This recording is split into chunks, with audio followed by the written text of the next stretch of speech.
Hello বন্ধুরা, তোমরা সবাই কেমন আছো? আমি ভালো আছি। আজকে আমি শঙ্কর মাছের ঝাল করব। প্রথমে গ্যাসে আলুটা ভেজে নেব। আলু দেওয়ার জন্য তেল দিয়ে দিলাম। আলু ভাজার জন্য তেলটা ভালো গরম হয়ে গেলে আলুটা ভেজে নেব।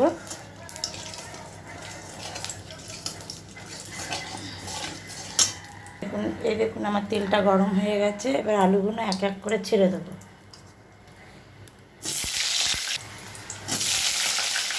বেশি আলু দেবো না, কটা আলু দিয়ে করবো। এবার নুন হলুদ দিয়ে দেবো। নুন দিয়ে দিলাম সামান্য, হলুদ দিয়ে দিলাম,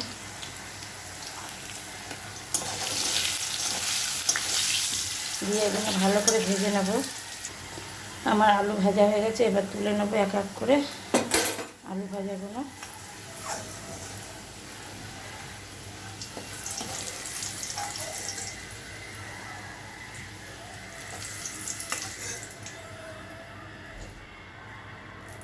মশলা দিয়ে পেঁয়াজ দিয়ে ভেজে নেবো।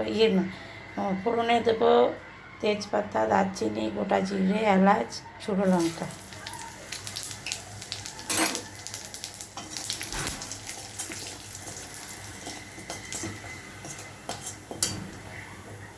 এরকম একটু ভাজা ভাজা হয়ে গেলে তারপরে পেঁয়াজটা দিয়ে দেবো।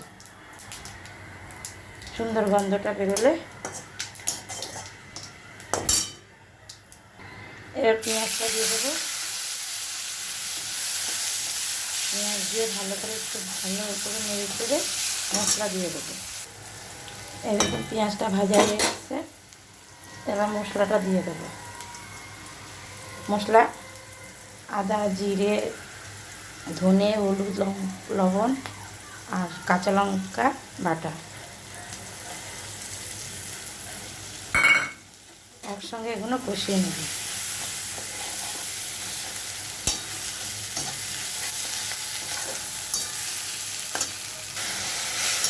সব একসঙ্গে মশলা দিয়ে দিয়েছি আমি।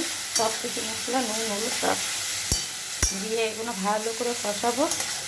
কষিয়ে তারপরে মাছটা ছেড়ে দেবো। মশলাটা কষানো হয়ে গেছে। এবার মাছটা ছেড়ে দেবো। এই মাছটা কাঁচাই রান্না করবো। মাছটাকে ভালো করে নুন হলুদ মাখিয়ে রেখে দিয়েছিলাম।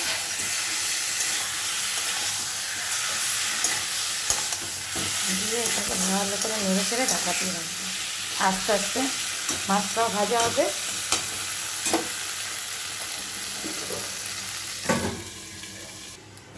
ঢেকে এবার মাছটা একটু নাড়ি। এই দেখুন জল বেরিয়ে গেছে। মাছটা আস্তে আস্তে কষানো হবে। সিদ্ধ হয়ে যাবে, ভাজা ভাজা হয়ে আসবে।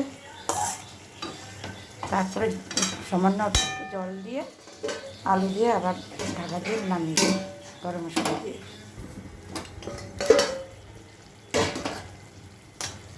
এটা তেল বেরিয়ে এসছে। এবার আলুটা দিয়ে কষাবো। কষিয়ে জল দিয়ে দেবো।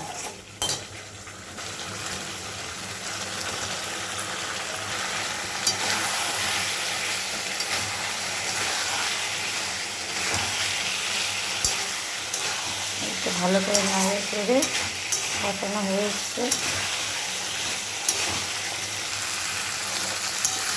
আলু কষানো হয়ে গেছে। এবার জল দেবো।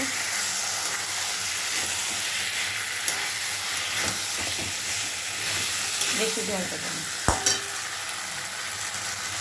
শঙ্কর মাছ একটু মাখা মাখা করলেই ভালো লাগে।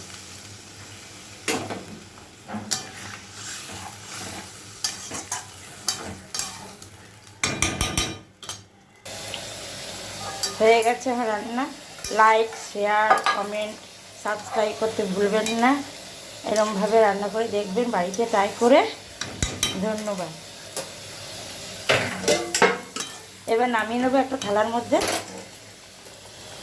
এই দেখুন আমি নামিয়ে নিচ্ছি, থালাতে ঢেলে নিচ্ছি।